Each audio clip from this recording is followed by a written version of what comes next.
மத்தேயு நற்செய்தி 1வது அதிகாரம் இறைவார்த்தை 18 21 முடிய.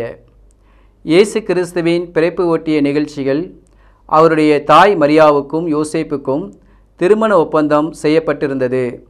அவர்கள் கூடி வாழும் முன் மரியா கருவுற்றது தெரிய வந்தது. அவர் தூய ஆவியால் கருவுற்றிருந்தார். அவர் கணவர் யோசேப்பு நேர்மையாளர். அவர் மரியாவை இகழ்ச்சிக்கு உள்ளாக்க விரும்பாமல் மறைவாக விலக்கிவிட திட்டமிட்டார். அவர் இவ்வாறு சிந்தித்து கொண்டிருக்கும்போது ஆண்டவரின் தூதர் அவருக்கு கனவில் தோன்றி, யோசேப்பே, தாவீதின் மகனே, உன் மனைவி மரியாவை ஏற்றுக்கொள்ள அஞ்ச வேண்டாம். ஏனெனில் அவர் கருவுற்றிருப்பது தூய ஆவியால்தான். அவர் ஒரு மகனை பெற்றெடுப்பார். அவருக்கு இயேசு என பெயரிடுவீர். ஏனெனில் அவர் தம் மக்களை அவர்களுடைய பாவங்களிலிருந்து மீட்பார் என்றார்.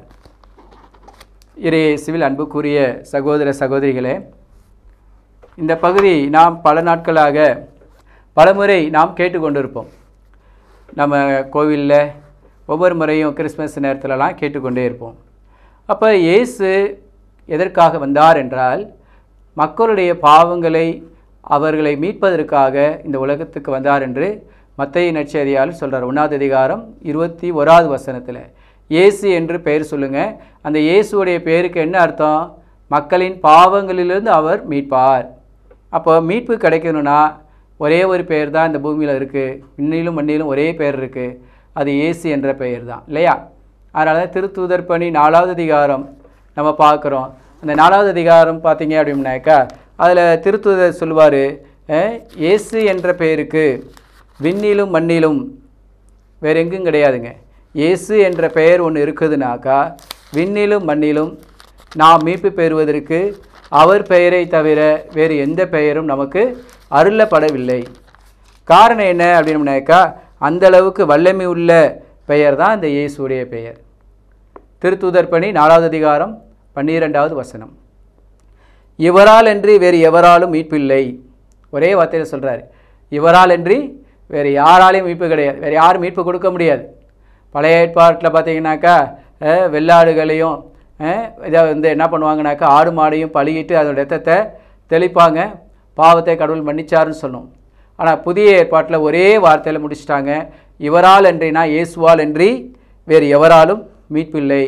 ஏனெனில் நாம் மீட்பு பெறுமாறு வானகத்தின் கீழ் மனிதரிடையே இவரது பெயரே அன்றி வேறு எந்த பெயரும் கொடுக்கப்படவில்லை.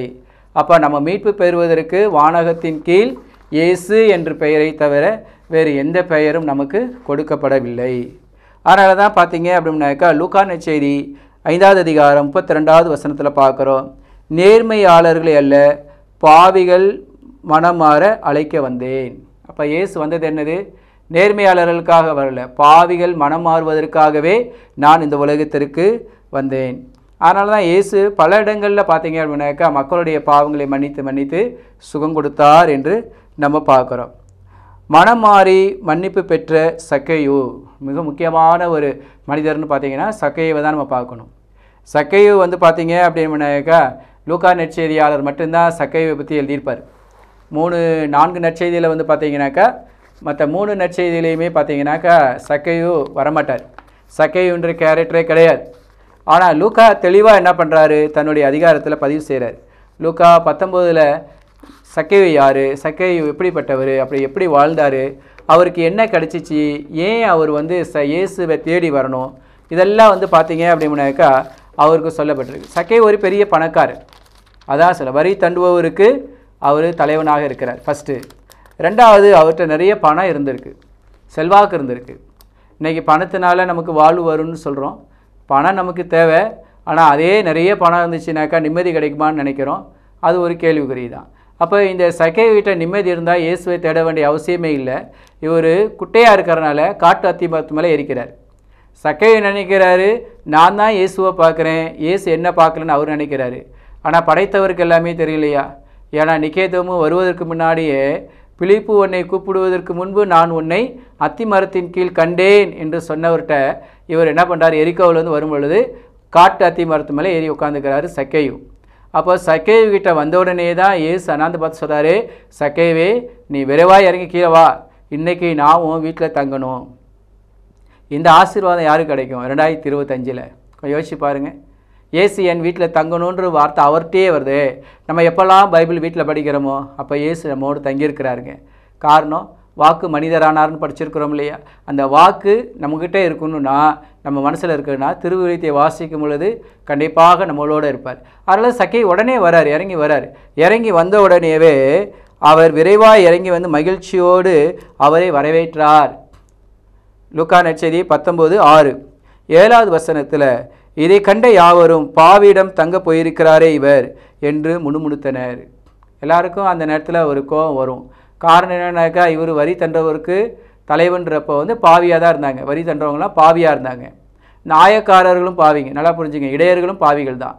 அப்போ இப்படிப்பட்ட சூழ்நிலையில் ஆண்டவருக்கு யாருக்கு தன்னை வெளிப்படுத்துகிறாரு? இடையர்களுக்கும் இந்த சக்கையை வரி தண்டவருக்கும் தன்னையே. ஏன்னா இதுக்காக தானே அவர் வந்தேன்னு சொல்கிறாரு. கீழே பாருங்களேன், இதை கண்ட யாவரும் பாவியிடம் தங்க போயிருக்கிறாரே இவர் என்று முணுமுணுத்தனர். சக்கையை எழுந்து நின்று, ஆண்டவரே, என் உடைமைகளில் பாதியை ஏழைகளுக்கு கொடுத்து விடுகிறேன். இயேசு வந்து சக்கையகிட்ட எந்த நற்செய்தியுமே சொல்லலை. இயேசு சக்கையகிட்டே பாவின்னு சொல்லலை. இயேசு சக்கை வீட்டில் வந்து என்ன இவ்வளோ பணம் வச்சுருக்கெல்லாம் கேட்கல. அவர் உள்ளே வந்த உடனேவே இவருக்கு ஒரு மனமாற்றம் வருது. இதுதான் ரொம்ப முக்கியங்க. அதில் பாருங்கள், சக்கையை எழுந்து நின்று, ஆண்டவரே, என் உடைமைகளில் பாதி ஏழைக்கு கொடுத்து விடுகிறேன். எவர் மீதாவது பொய் குற்றம் சுமத்தி எதையாவது கவர்ந்திருந்தால் நான் அதை 4 மடங்காக திருப்பி கொடுத்து விடுகிறேன் என்று அவரிடம் கூறினார். இயேசு அவரை நோக்கி, இன்று இந்த வீட்டிற்கு மீட்பு உண்டாயிற்று, ஏனெனில் இவரும் ஆபிரகாமின் மகனே. இழந்து போனதை தேடி மீட்கவே மானிட மகன் வந்திருக்கிறார் என்று சொன்னார். இழந்து போனதை தேடி மீட்கவே மானிட மகன் வந்திருக்கிறார். அப்போ இயேசு ஏன் இந்த உலகத்துக்கு வந்தார்? மீட்பராக வந்தார். அப்போனா இழந்து போனதை, பாவின்னு யாருமே ஆண்டவர் முன்னாடி இருக்க முடியாது. ஆண்டவரை நம்ம பார்த்துட்டோம் அப்படின்னா கண்டிப்பாக நமக்கு அவர் வாழ்வு கொடுப்பார். சக்கையை வீட்டுக்கு தான் சொல்கிறார், வேறு எந்த வீட்டுக்குமே சொல்லலை. பேதுரு வீட்டுக்கு கூட போய் சொல்லலை, இந்த வீட்டுக்கு மீட்புன்னு சொல்லலை. அங்கே விடுதலை கொடுத்தது, நோயிலேருந்து விடுதலையை கொடுத்தார், அவ்வளவுதான். பேதுருடைய மாமியாருடைய காய்ச்சலை குணப்படுத்தின இயேசு அந்த அம்மாவுக்கு மீட்புன்னு கூட சொல்லலை. ஆனால் இங்கே சக்கையை வீட்டுக்கிட்ட வந்து சொல்கிறாரு, இந்த வீட்டுக்கு மீட்பு உண்டாயிற்று. மீட்புனா என்னது? மிகப்பெரிய ஒரு ஆசீர்வாதம், ஆண்டவர்கிட்டருந்து வரக்கூடிய மீட்பு, நேரடியாக சொல்லக்கூடிய மீட்பு. அப்போ சக்கையுடைய மனைவி, சக்கையுடைய பிள்ளைங்க, சக்கையில் வீட்டுக்கு வேலை செய்தவங்க, சக்கையுடைய அடிமையாக இருந்தக்கூடிய எல்லாருக்குமே சக்கையை செஞ்ச ஒன்று ஆண்டவரை பார்க்க வந்தார். ஆண்டவரை பார்த்த உடனேவே என்ன கிடச்சிருச்சு? அவங்களுக்கு மீட்பு கிடைத்தது. இதுதான் இயேசுனுடைய குறிக்கோள். எழுந்து போனதை தேடி மீட்பதற்காக நான் இந்த உலகத்திற்கு வந்தேன். இந்த உலகத்தில் மனமாறக்கூடிய பாவிகளை குறித்து விண்ணகத்தில் மகிழ்ச்சி உண்டாகும்னு சொன்ன பார்த்தீங்களா? அதே போல் தான் இந்த இடத்துல அவர் சொல்கிறாரு, நான் இழந்து போனதை தேடி மீட்க தான் இந்த உலகத்துக்கு வந்தேன். அப்போ இழந்து போனதை நான் தேடி மீட்கணும்னா நான் என்ன செய்யணும்? ஏழ்மையான ரூபத்தில் வர வேண்டும். எனக்கு கிடைக்கக்கூடிய, தந்தை கொடுக்கக்கூடிய இடம் மாட்டு கொட்டாய் தான், மாட்டு தொழுவந்தான். மாடுகளுக்கு தீனி படக்கூடிய மாட்டு தீவனம் தான் என்னுடைய தாளாட்டு படக்கூடிய இடம்.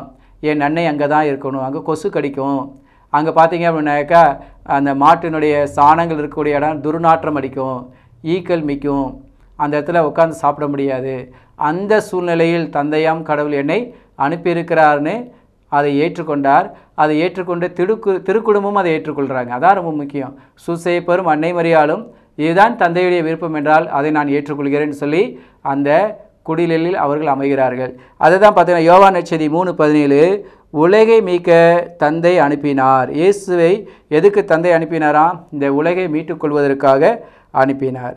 இயேசு என்ன, அதனால தான் சொல்கிறாரு யோவான் நற்செய்தி 12:47, உலகை மீட்கவே வந்தேன். இந்த உலகத்துக்கு நான் எதுக்காக வந்தேன்? தீர்ப்பிடலாம் நான் வரல, இந்த உலகத்தை மீட்டுக்கொள்வதற்காக நான் வந்தேன். எதிலிருந்து மீட்டுக்கொள்ள வேண்டும்? பாவ வாழ்க்கையிலிருந்து மீட்டுக்கொள்ள வேண்டும், அடிமைதனத்திலிருந்து மீட்டுக்கொள்ள வேண்டும், சாபத்திலிருந்து மீட்டுக்கொள்ள வேண்டும். இந்த பாவ வாழ்க்கை அப்படின்றது சொல்லும் பொழுது பார்த்தீங்க அப்படின்னாக்கா, பழைய ஏற்பாட்டில் நம்ம பார்க்குறோம், தொடக்க நூலில் கடவுளோடு பயணித்த மனிதன், கடவுளோடு பேசிய மனிதன், கடவுளோடு எல்லா நேரங்களிலும் குரலை கேட்ட மனிதன். ஒரு காலகட்டத்தில் பாவம் உள்ளே நுழைந்த உடனேவே கடவுளுக்கும் மனிதனுக்கும் அந்த இடத்துல உறவு துண்டிக்கப்பட்டது. அந்த துண்டிக்கப்பட்ட உறவை மீண்டும் சேர்ப்பதற்காக தான் கடவுள் தன் மகனையே இந்த உலகத்திற்கு அனுப்பினார். ஆனால் சாத்தா என்ன செய்யுமா? மீட்பு பெறாதபடி நம்மளே செய்யும். சாத்தானுடைய வேலையை என்னது? மீட்பு பெறக்கூடாது.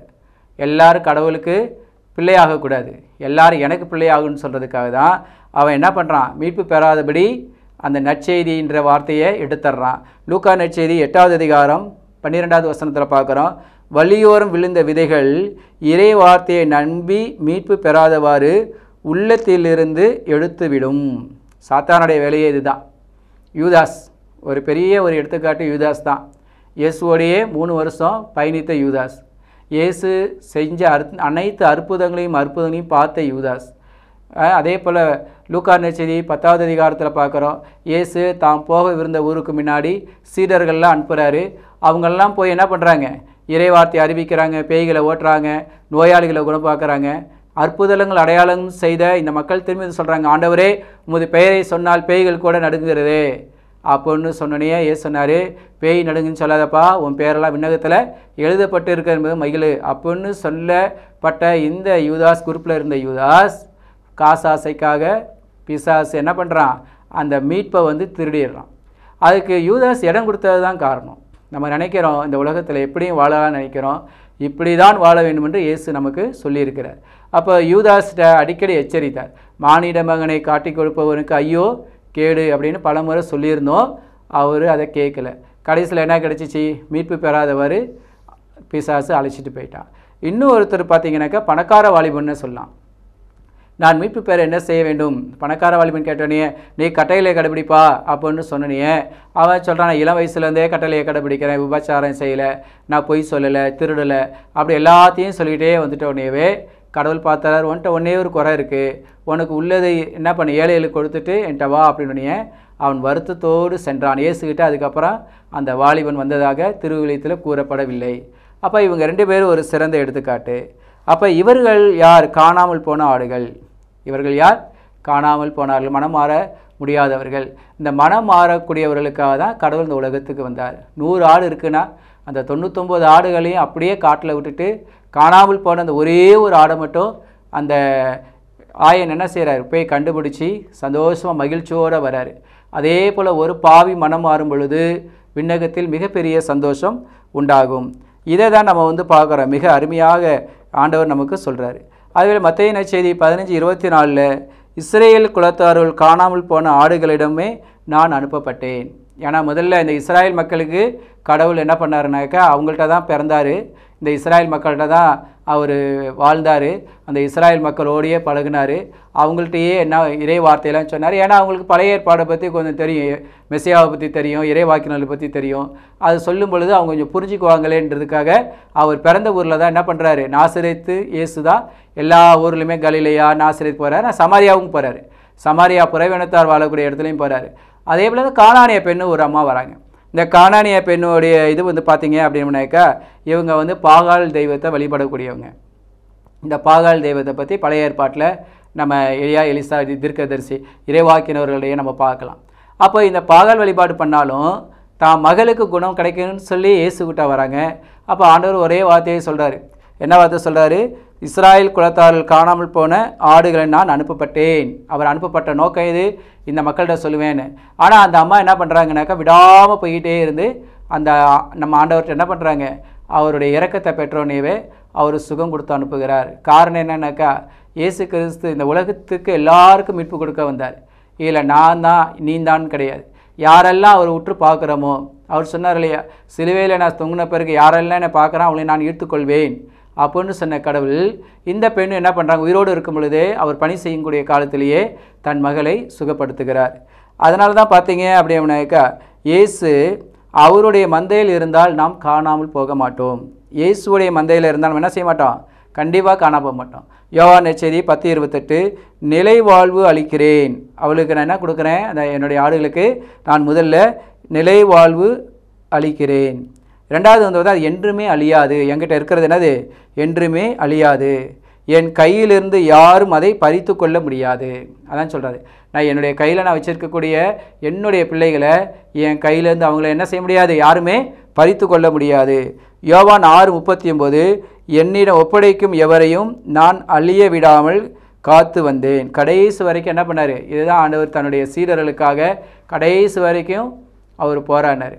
என்ன தானே நீ பிடிக்க வந்த, அவங்கள விட்டுரு அப்படின்னு கடைசியில் கெத்செமனி தேட்டத்தில் கூட தன்னுடைய சீடர்களுக்காக என்ன பண்ணார், கடைசி வரைக்கும் பாதுகாப்பு கொடுத்து வந்தவர் தான் நம் இயேசு. ஆனால் யோவான் 18:9 பார்க்குறோம், என்னிடம் ஒப்படைத்தவர்கள் எவரையும் நான் இழந்து விடவில்லை. அப்போ ஆண்டவருடைய கருத்தில் இருக்கக்கூடிய நம்ம கண்டிப்பாக அவர் நம்மளை எதிலிருந்து என்ன பண்ண மாட்டார், குறையில்லாத அளவுக்கு நம்ம இந்த உலகத்தில் வாழ வைப்பார். ஆனால் மீட்பு பெறுவதற்கு என்ன செய்யணும் தெரியுங்களா, குறுகிய பாதை வேண்டும். அதான் அவர் சொல்லுவார், குறுகிய பாதை வழியாக செல்லுங்க. அழிவுக்கு செல்லக்கூடிய பாதை அகன்றது, ஆனால் வாழ்வுக்கு செல்லக்கூடிய பாதை மிகவும் குறுகலானது. அதே போல் ரொம்ப முக்கியமான ஒன்று, மத்தேயு 24:13 இறுதி வரை மன உறுதியுடன் இருப்பவரே மீட்பு பெறுவர். யார் மீட்பு பெற முடியும்? இறுதி வரை மன உறுதியுடன் இருப்பவரே மீட்பு பெறுவர். மீட்பர் நமக்காக பிறந்துள்ளார். நம்ம பாடுறோம், இன்று நமக்காக மீட்பர் பிறந்துள்ளார். பிறந்துட்டார். அவருடைய வரலாறு எல்லாமே முடிந்தது. அவர் செய்ய வேண்டியது எல்லாத்தையுமே செஞ்சிட்டார். எக்காலத்துக்கு ஒரே பழி ஒப்பு கொடுத்துட்டார். இனிமேட்டு அவர் நீதியின் அரசராக தான் வரப்போகிறார். 2ஆம் வருகைக்காக தான். இதை தான் திருச்சபை போதிக்கிறார். முதல் வருகை முடிவுற்றது. முதல் வருகை எல்லாம் நிறைவேறி, தீர்க்க தரிசனங்கள் அனைத்துமே, இறைவாக்குகள் அனைத்துமே முடிஞ்சிருச்சு. அவர் எங்கே பிறப்பார், எங்கே வந்தார், என்ன பண்ணுவார், யார்கிட்ட பிறப்பார், எல்லாமே முடிந்தது. அது அப்படியே நிறைவுற்றது. 2ஆம் வருகை கண்டிப்பாக நமக்கு உண்டு. இதுக்காக தான் அந்த ஆண்டவர் சொன்னார், அந்த கண்ணீர்கள் உண்மையில் சொன்னார், 5 பேர் விவேகம் உள்ளவர்கள், 5 பேர் அறிவியல்கள். அப்போ எண்ணெயோடையும் விளக்கோடு நம்ம காத்திருக்கும் பொழுது மனுமகன் எந்த நேரத்தில் எப்போ வருவார்னு யாருக்கும் தெரியாது. அந்த நேரத்தில் நம்ம இதயத்தை காவல் செய்து கருத்தாக இருக்க வேண்டும் சொல்லுவார். அதே தான், யார் தான் மீட்பு பெற முடியும் ஆண்டவர்கிட்ட கேட்பாங்க, யார் தான் மீட்பு பெறியும்? இயேசு என்ன சொல்லுவார் அதுக்கு? மத்தேயு 19:25-26 இது கடவுளால் ஆகக்கூடிய செயல், நம்மளால் ஆகக்கூடிய செயல் இல்லை. அதே போல் பார்த்தீங்க அப்படின்னாக்கா, இயேசு கிறிஸ்துவோடு நம்ம பயணிக்கும் பொழுது கண்டிப்பாக நம்மை அவர் எல்லாவற்றிலையுமே நம்ம காத்து கொள்வார். தன்னை காத்து கொள்ள விரும்புகிறவன் தன்னையே இழந்து விடுவான். ஆண்டவர் சொல்வாரியா, என் பொருட்டும் நற்செய்தியின் பொருட்டும் இழப்பவன் இம்மையிலும் மறுமையிலும் அனைத்தையுமே பெற்றுக்கொள்வார். இதுதான் இயேசுடைய வாழ்க்கையிலையும் நம்ம பார்க்குறோம். அவருக்கு எல்லாமே ஆண்டவர் கொடுத்தார். பிதாவாகிய கடவுள் பிறரை மீட்கும் இயேசு சிலுவையில் தன்னை காத்து கொள்ளவில்லை. ஏன் அதை காத்துக்கொள்ளலை? அந்த வழியில் போனவங்க எல்லாரும் நகையாடினாங்க. அந்த வழியில் போனவங்க எல்லாரும் என்ன பண்ணாங்க, இவனை சிறுவேலாளின்னு சொன்னாங்க. அந்த வழியில் போனவங்க எல்லாரும் என்ன பண்ணாங்க, ஆண்டவரை ஏளனம் பண்ணாங்க. ஆனால் அவர் காத்திருந்து ஒரே காரணம், நான் இறந்தால்தான் இந்த உலகத்துக்கு மீட்பு என்றால் இதை நான் தாங்கிக் கொள்கிறேன். அந்த மீட்புடைய உச்சகட்டமே அந்த சிலுவையில் தொங்கிக் கொண்டு இருக்கக்கூடிய அவமானமும், சிலுவையில் தொங்கிக் கொண்டு இருக்கக்கூடிய வலியும் வேதனையும், சிலுவையில் தொங்கிக் கொண்டு இருக்கக்கூடிய அந்த நேரத்தில் எல்லாரும் கைவிட்ட பிறகு, தந்தையே ஏன் என்னை கைவிட்டீர்னு சொன்னார் பார்த்தீங்களா? அந்த உச்சக்கட்டத்தை அடைந்த பிறகு தான், அவர் உயிர் விட்ட பிறகு தான் அவரை யாரெல்லாம் ஏற்றுக்கொள்கின்றோமோ அவருக்கு மீட்பை கொடுக்குறேன்னு அவர் சொன்னார். இதை தான் பார்த்தீங்க அப்படின்னாக்கா எல்லா இடங்கள்லையும் நற்செய்தியாக இன்றைக்கு அப்போஸ்தலர்கள் போதித்து கொண்டு வந்தாங்க. இயேசுவோடைய இறப்பையும் உயிர்ப்பையும் போதித்தார்கள். இன்றைக்கி கிறிஸ்மஸ் நேரத்தில் நம்ம மீட்பு பெறுவதற்கு என்ன நிபந்தனை? அதான் ரொம்ப முக்கியம். ஒன்று, இயேசு மீது விசுவாசம் கொள்வது. ஆண்டவராக இயேசு கிறிஸ்துவின் நம்பிக்கைக்குள் நீயும் வீட்டாரும் மீட்படைவீர்கள். அந்த சிறை காவலன் அப்போஸ்தலர் பவுல்ட்டையும் சிலாவட்டையுமே கேட்குறாங்க, ஐயமீர் நான் மீட்பு பெற என்ன செய்யணும் அப்படின்னு கேட்குறாங்க. அவங்க ஒரே வார்த்தை சொல்கிறாங்க, ஆண்டவராக இயேசு கிறிஸ்து மேல் நீ நம்பிக்கை வை, அப்பொழுது நீயும் உன் வீட்டாரும் மீட்படைவீர்கள். 2வது, ஆண்டவரின் பெயரை சொல்லி மன்றாடுவது. திருத்துதர் பணி 2:21. ஆண்டவருடைய திருப்பெயரை சொல்லி மன்றாடக்கூடிய அனைவருக்கும் என்ன உண்டு? மீட்பு உண்டு. இயேசுவின் அருள்தான் மீட்கின்றது. திருத்துதர் பணி 15:11 பார்க்குறோம். நமக்கு இயேசுவோடைய அருள், இயேசுவோடைய இரக்கம், அவருடைய இரக்கம் என்ன செய்கிறது? ஒரு மனிதனுக்கு மீட்பை கொடுக்கிறது. அப்போஸ்தலர்கள் மக்களுக்கு மீட்பின் ஒரே வழியை காட்டுகிறார்கள். என்ன காட்டுறாங்க? திருத்துதர் பணி 16வது அதிகாரம் 16-17 பார்க்குறோம். திருத்துதர் பணி 16-17 அப்படி என்ன விசேஷம்? அந்த இடத்துல பார்த்தீங்க அப்படின்னாக்கா, குறி சொல்லக்கூடிய ஒரு பெண்ணோடு அங்கே ஒரு தர்க்கம் உண்டாது. ஒரு நாள் நாங்கள் இறைவேண்டல் செய்யும் இடத்துக்கு சென்று கொண்டிருந்தபோது குறி சொல்லும் ஆவியை தம்முள் கொண்ட அடிமை பெண் ஒருவர் எங்களுக்கு எதிரே வந்தார். அவர் குறி சொல்லி அதனால் தம்மை அடிமையாக வைத்திருப்பவர்களுக்கு மிகுதியான வருவாய் கிடைக்க செய்து வந்தார். அவர் பவுலையும் எங்களையும் பின்தொடர்ந்து வந்து, இவர்கள் உன்னத கடவுளின் பணியாளர்கள், மீட்பின் வழியை உங்களுக்கு அறிவிக்கின்றவர்கள் என்று உரக்க கூறினர். இது ரொம்ப முக்கியமான ஒன்று. அந்த மாதிரி சொல்லுது, பவுலை பார்த்து சீலாவை பார்த்து சொல்கிறாங்க, அவர் பவுலையும் எங்களையும் பின்தொடர்ந்து வந்த இவர்கள் உன்னத கடவுளின் பணியாளர்கள், மீட்பின் வழியை உங்களுக்கு அறிவிக்கின்றவர்கள் என்று உரக்க கூறினர். அப்போ மீட்பின் வழியை அறிவிப்பதற்கு இந்த வார்த்தையை வந்து யார் சொல்கிறா? இந்த குறி சொல்லக்கூடிய இந்த பெண்ணு சொல்கிறாங்க. இயேசுவின் பெயர் நம்ம ஏற்கனவே பார்த்தோம். மத்தேயு 1:21 மீட்பர் என்று பார்த்தோம். லூக்கா 2:11 பார்க்குறோம். மீட்பர் என்ற பட்டத்தை தந்தையாம் கடவுள் கொடுக்கிறார். இறைவாக்கினர் முன்னெடுத்த மீட்பின் விடிவு காலத்தை சக்கரியா. லூக்கா நற்செய்தி 1வது அதிகாரம் 69லேருந்து நம்ம பார்க்குறோம். ஒரு 3 வசனம். லூக்கா நற்செய்தியில் அங்கே சக்கரியாஸ் வந்து என்ன பண்ணுறாரு அப்படின்னாக்கா ஒரு பாடல் பாடுறாரு. யாரை குறித்து பாடுறாரு? இந்த மீட்பராகிய இயேசு கிறிஸ்துவை பற்றி சொல்கிறார். லூக்கா நற்செய்தி 1வது அதிகாரம் 69லேருந்து 71. தம் தூய இறைவாக்கின வாயினால் தொடக்க முதல் அவர் மொழிந்தபடியே அவர் தம் ஊழியராகிய தாவீதின் குடும்பத்தில் வல்லமையுடைய மீட்பர் ஒருவர் நமக்காக தோன்ற செய்தார். நம் பகைவரிடமிருந்தும் நம்மை வெறுப்போர் அனைவரின் பிடியிலிருந்தும் நம்மை மீட்பார். 2 வார்த்தை மிக அருமையாக சொன்னார். அதே 77வது வசனத்தை நம்ம பார்க்கும் பொழுது, குழந்தாய் நீ உன்னத கடவுளின் இறைவாக்கினர் எனப்படுவாய், ஏனெனில் பாவம் மன்னிப்பால் வரும் மீட்பை அவர் தம் மக்களுக்கு அறிவித்து ஆண்டவருக்கான வழியை செம்மைப்படுத்த அவர் முன்னே செல்வாய். எதன் வழியாக மீட்பு கிடைக்கிது? பாவ மன்னிப்பால் வரும் மீட்பை. அவள் பாவ மன்னிப்பை நாம் கொடுக்கும் பொழுது கண்டிப்பாக நமக்கு என்ன பண்ணுறாரு? கடவுள் நமக்கு மீட்பை கொடுக்கிறார். அப்போது ஒப்புரவு அருட்சாதனம் என்பது மிக உன்னதமான ஒன்று. அவள் நம்ம கேட்கலாம், ஒப்புரவு அருட்சாதனம் என் மக்கள் தான் செய்யணுமா? நான் அப்படி இல்லைங்க. குருவானவர் ஒப்புரவு அருட்சாதனம் செய்யணும், ஆயர் ஒப்புரவு அருட்சாதனம் செய்வார். அதே போல் பெரிய ஆயராகிய நமக்கு தலைமை குருவாக இருக்கக்கூடிய அருட்தந்தை பிரான்சிஸ் அடிகளார் என்ன பண்ணுவார்னாக்கா, அவரும் நம்ம என்ன செய்வார்? பாவரிக்கை செய்வார். கடந்த ஆண்டில் நான் ஒரு நியூஸில் பார்க்கும் பொழுது, அவருடைய ஆப்பில் பார்க்கும் பொழுது, இப்போது இருக்கக்கூடிய திருத்தந்தை பிரான்சிஸ் இளம் குருவானவர், அப்போ தான் அவர் குரு பட்டம் பெற்றுட்டு வந்திருக்கிறாரு. அவர்கிட்ட போய் இவர் போய் என்ன பண்ணுறாரு அப்படின்னம்னாக்கா, பாவத்தை அறிக்கையிட்டாருன்னு நான் படித்தேன். அப்போது அவர் நமக்கு தலைவராக இருக்கக்கூடிய கடவுளால் அபிஷேகம் பண்ணப்பட்ட குருக்களாக இருந்தாலும் பாவம் செஞ்சுருந்தால் அறிக்கையிட்டு தான் ஆகணும். அதே போல் பொதுநிலை இருக்கக்கூடிய நம்மளும் ஆண்டவருக்கு ஏற்ற வாழ்க்கை வாழணுன்னாக்கா நம்மளும் பாவத்தை அறிக்கை செய்து தானே ஆக வேண்டும். பாவத்தை அறிக்கை செய்யாமல் நாம் கடவுளை கண்டிப்பாக இந்த கிறிஸ்மஸில் காண முடியாது. குடியில் வேணால் சுரூபத்தில் காணலாம், அது ஒரு மகிழ்ச்சி கிடைக்கும். இன்றைக்கி ஒவ்வொரு கோயிலாக போய் ஒவ்வொரு குடியிலும் எப்படி இருக்குன்னு நம்ம பார்த்துட்டு வரோம். அது ஒரு வகையில் நல்லது தான், பாருங்கள். ஆனால் அதே நேரத்தில் இயேசு உள்ளத்தில் பிறக்கணுன்னா, நம்மக்கிட்ட பாவம் இருந்துச்சுன்னா கண்டிப்பாக நம்ம உள்ளத்தில் வரமாட்டார். காரணம் என்ன? பாவ மன்னிப்பால் வரக்கூடிய மீட்பு சக்கரியாஸ் பாடலில் 77 பார்த்தோம். அப்போ அந்த பாவ மன்னிப்பாகிய மீட்பை நாம் பெற வேண்டுமென்றால் நாம் கடவுளோடு ஒப்புரவாக வேண்டும். அதுக்காக எங்கேயாவது இடத்துக்கு போங்க. நம்ம சில நேரங்களில் இந்த கிறிஸ்மஸ் ட்ரெஸ் எடுத்துக்கு பெரிய பெரிய மாலுக்கு போகிறோம். அங்கே போய் நிறைய ட்ரெஸ்ஸுங்க எடுக்கிறோம். ட்ரெஸ்ஸுங்க எடுத்துகிட்டு வெளியில் வரப்போ ஹோட்டலில் போய் சாப்பிட்டு வரோம். அதே போல் குடும்பமாக என்ன பண்ணுங்க, உங்கள் பங்கு சாமியார்ட்டே சொல்ல முடியலையா பாவத்தை? ஏதாவது பக்கத்தில் இருக்கிற பங்குக்கோ இல்லை பக்கத்தில் இருக்கிற ஒரு கோயிலுக்கோ, கார் வச்சுருந்தா காரில் போங்க, பஸ் இருந்தால் பஸ்ஸில் போங்க, 2 வீலர்னா 2 வீலர் குடும்பமாக போங்க.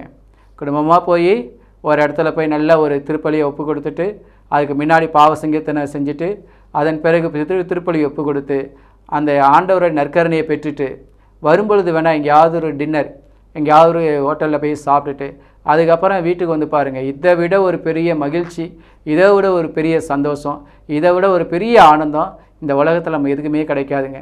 காரணம், நிலையற்ற வாழ்வு வாழ்கின்றோம். நாளைக்கு என்ன நடக்குன்னு யாருக்கும் தெரியாது. இன்றைக்கு ஆண்டவர் கொடுத்த நாள், ஆண்டவருடைய வெற்றியினால், நன்மையினால் நன்றி சொல்வோம். நாளைய நாள் அவர் பார்த்துக்கொள்வார். நாளைக்குள்ள கவலை அவர் பார்த்துக்கொள்வார். இன்றைக்கு கிடைக்கக்கூடிய வாய்ப்பை நாம் பெற்றுக்கொள்வோம். அதனால தான் அகிலமே இயேசுவால் மீட்கப்படுவதை சாட்சியாக காண்கிறார் சிமியோன். இந்த சிமியோன்னு ஒரு இறைவாக்கிய ஒருத்தர் இருப்பார். இவர் முக்கியமான ஒரு ஆண்டவருடைய பிறப்பு நற்செய்தியில் வந்து நம்ம பார்க்கும் பொழுது பார்த்தீங்கன்னாக்கா, இந்த சிமியோன் வந்து ரொம்ப ரொம்ப முக்கியமானவர், வயதானவர் தான். இந்த வயதான சிமியோன் என்ன பண்ணுவார்? 2வது அதிகாரம் இறை வார்த்தை 30லிருந்து 32 நான் வாசிக்கிறேன். மக்கள் அனைவரும் காணுமாறு நீ ஏற்பாடு செய்துள்ள உமது மீட்பை என் கண்கள் கண்டு கொண்டன. இம்மீட்பே பிற இனத்தாருக்கு வெளிப்படும் அருளின் ஒளி, இதுவே உன் மக்களாகிய இஸ்ரவேலுக்கு பெருமை என்றார். பார்த்தீங்கன்னா இந்த சிமியோன் இறைவாக்கி இவர் பார்த்தீங்கன்னாக்கா வயதானவர் தான், ஆண்டவருடைய தூய ஆவியை பெற்றிருந்தவர். அதுக்கு முன்னாடி அந்த வசனத்தை 25லேருந்து படிக்கிறேன். அப்பொழுது எருசலேமில் சிமியோன் என்னும் ஒருவர் இருந்தார். அவர் நேர்மையாளர், இறை பற்று கொண்டவர், இஸ்ரேலுக்கு வாக்களிக்கப்பட்ட ஆறுதலை எதிர்பார்த்திருந்தவர்.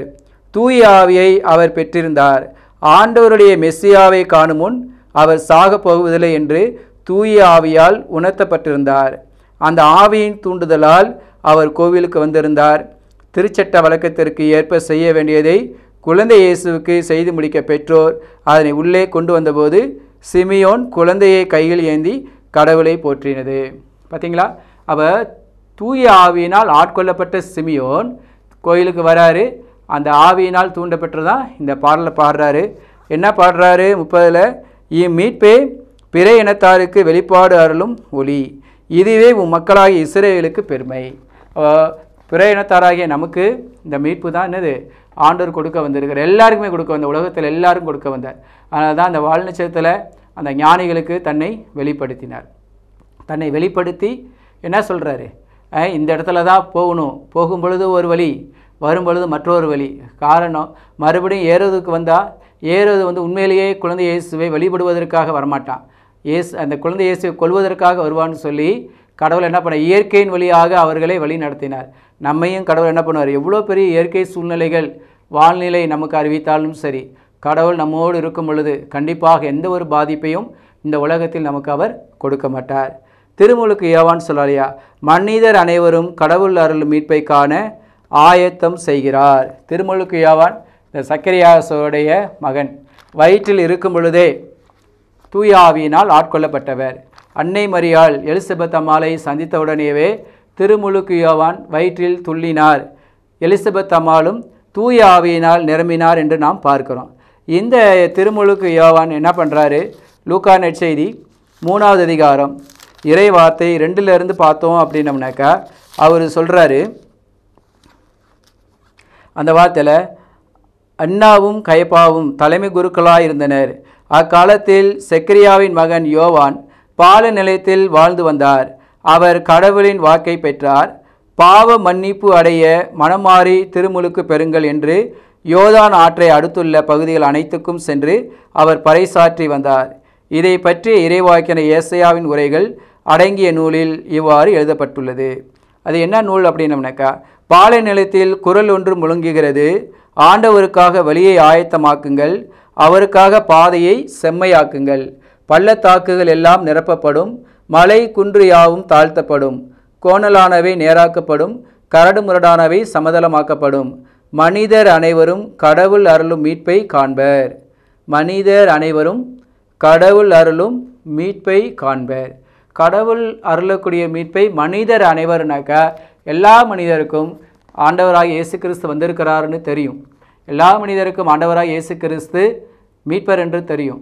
அப்போது நம்ம அவரை நம்பிக்கை வைக்கும் பொழுது, அவரை நாம் உள்ளத்தில் இருக்கும் பொழுது கண்டிப்பாக அவர் என்ன கொடுப்பார்?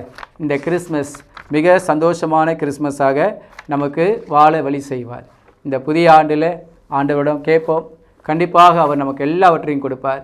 நாம் கேட்பதற்கு மேலாக கொடுப்பார். இந்த மீட்பு என்ற ஒரு செயல் மிக முக்கியமான ஒன்று. ஆண்டவர்கிட்ட அடையணுன்னா, இந்த பரிசுத்தமான குழந்தையை தரிசிக்கணுன்னா, பரிசுத்தமான கடவுள்கிட்ட நம்ம போகணுன்னா, நம்ம இதயத்தில் பாவம் இருக்கக்கூடாது. யாராக இருந்தாலும் சரி, அவர் எவ்வளோ நேரம் பைபிள் படித்தாலும் சரி, அவர் அந்நிய பாஷையில் பேசினாலும் சரி, அவர் அதிக நேரம் துதித்தாலும் சரி, அவர் அதிக நேரம் ஆண்டோரு பேசுவேன்னு சொல்லி கொண்டு இருந்தாலும் சரி, அவர் பாவத்தை அறிக்கை செய்யவில்லை என்றால் கண்டிப்பாக அது எந்த ஒரு பயனும் இருக்காது. தன் பாவத்தை மறைக்கிறவன் வாழ்வடைய மாட்டான். அவற்றை அறிக்கை செய்து விட்டுவிடுகிறவன் கடவுளுடைய இரக்கத்தை பெறுவார்னு நீதிமொழியில் நம்ம பார்க்குறோம். அதே போல் கடவுளுடைய இரக்கத்தை பெறுவதற்கு இந்த புதிய ஆண்டுக்குள்ளார, புதிய ஆண்டு துவங்கிறதுக்கு முன்னாடி நம்ம ஒப்புரவு செய்வோம். ஏதாவது ஒரு இடத்துல போய் ஒப்புரவு செய்வோம். இது என்னுடைய அனுபவத்தில் தான் நான் சொல்கிறேன். நீங்கள் போய் ஏதாவது ஒரு குருவார்கிட்ட தான் நீங்கள் செய்யணும். கவுன்சிலிங் என்பது வேறு, கன்ஃபெஷன் என்பது வேறு. கவுன்சிலிங் நல்லா படித்தவங்கள்ட்ட போய் நம்ம போய் ஆற்றுப்படுத்தும் பணி நம்ம பண்ணிக்கலாம். அவங்க சில ஐடியாஸ் கொடுப்பாங்க, நம்ம அதுலேருந்து என்ன பண்ணிடலாம், வெளியில் வரலாம். ஒரு தீய பழக்கம் உள்ளவங்கள ஒரு கவுன்சிலிங் கூட்டிகிட்டு போகலாம். அவங்க அதை சொல்லும் பொழுது அதுலேருந்து அவர் வெளியே வந்துடுவார். ஆனால் பாவத்தோடு இருக்கிறவங்க அபிஷேகம் பண்ணப்பட்ட குருவானரோட மட்டுமே தன் பாவத்தை அறிக்கை செய்ய முடியும். காரணம், பழைய ஏற்பாட்டில் 2 ஆடுகள் உண்டு. ஒன்று பாவம் போக்கும் ஆடு, இன்னொன்று பழி செலுத்தக்கூடிய ஆடு. அது எது பாவம் போக்கும் ஆடு, எது பழி செலுத்தக்கூடிய ஆடு ஆண்டவர் தான் தீர்மானிப்பார். சீட்டு போடுவாங்க. அந்த சீட்டு போட்டதில் இந்த ஆடு பழி செலுத்தக்கூடியதுன்னா அந்த ஆடை வெட்டி ஆண்டவருடைய இருக்கையில் இரக்கத்தின் இறக்கையில் தெளிப்பாங்க. ஆரோன் குருவானவர் தான் தெளிப்பார். தன்னுடைய பாவத்திற்காகவும் மக்களுடைய பாவத்துக்காகவும் தனித்தனியாக அங்கே ஆடுகளை பலி செலுத்துவார்.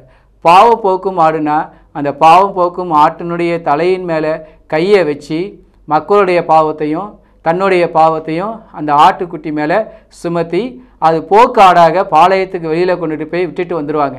யார் கொண்டு போய் விட்டுட்டு வராங்களோ வரும்பொழுது அந்த ஆள் எல்லா அந்த துணியெல்லாம் எடுத்து ஓரங்கட்டிட்டு புதிய ட்ரெஸ்ஸை போடணும். அவர் குளிச்சுட்டு தான் உள்ளாரையே வரணும் அப்படின்னு ஆண்டவருடைய கட்டளை. புதியதாக இருக்கக்கூடிய நம்முடைய திரு அவையில் கடவுள் இறைவாக்கினர்களுக்கு பதிலாக குருக்களை நமக்கு கொடுத்திருக்கிறார். எல்லாவற்றையும் அவர்கள் கடவுளுக்காக எழுந்து வந்தார்கள். ஒரு சில இடங்கள் அங்கொன்று இங்கொன்று தவறுகள் நடப்பது இயல்பு. அதுக்காக முழுவதும் எல்லாருமே தவறு என்று சொல்ல முடியாது. 100ல் ஒரு 10% தவறு செய்தார்கள் என்றால் 90% இன்றைக்கும் கடவுளுடைய தூதுவர்களாக கடவுளுடைய புனிதர்களாக வாழக்கூடிய குருக்களை நான் நிறைய பேரை பார்த்துருக்கிறேன். அப்படிப்பட்ட குருக்களிடம் போய் கண்டிப்பாக நீங்கள் பாவத்தை அறிக்கை செய்யுங்க, கடவுள் நம் பாவத்தை மன்னிப்பார். அவரே சொன்னார், யாருடைய பாவத்தை மன்னிப்பீரோ அவை மன்னிக்கப்படும், யாருடைய பாவத்தை மன்னிக்காமல் விடுவியோ அவ மன்னிக்காமல் விடப்படணும்னு சொல்லியிருக்க. பாவத்தோடு தூய்மையான நற்கரணை நம்மளால் இந்த புதிய கிறிஸ்மஸ் நேரத்திலையும் சரி, பிறக்கக்கூடிய கிறிஸ்மஸ் நேரத்திலையும் சரி, புத்தாண்டும் சரி நாம் பெற முடியாது. ஆகவே ஒப்புரவு என்பது மிக முக்கியமான ஒன்று. இந்த ஒப்புரவை நாம் அடையாமல் கடவுளோடு நாம் இணைய முடியாது. அதனால தான் ஊதாரி மனிதன், அப்பா கடவுளுக்கும் உமக்கும் முன்பாக நான் தவறு செய்தேன், உம்மை அப்பா என்று அழைக்கக்கூட நான் தகுதியற்றவன் என்று சொல்லும் பொழுது தான் அப்பா அவனை அரவணைத்து கொண்டார். இந்த குணம்தான் நம் தந்தையாம் கடவுளிடம் இருப்பதைப் போல தான் நம்ம ஆண்டவரை இயேசு கிறிஸ்துவிட்டையும் உண்டு. நாம் ஒப்புரவு செய்வோம், கடவுளோடு இணைவோம், புதிய ஆண்டையும் புதிய கிறிஸ்மஸையும் மிக சிறப்பாக கொண்டாடுவோம். நம்மள்கிட்ட இருக்கிறத மற்றவரோடு பகிர்வோம். இந்த புதிய ஆண்டில் எல்லாம் கிடைப்பதற்கு ஆண்டவரிடம் செல்வோம். அவர் அனைத்து நமக்கு பெற்றுத் தருவார். ஆமேன்.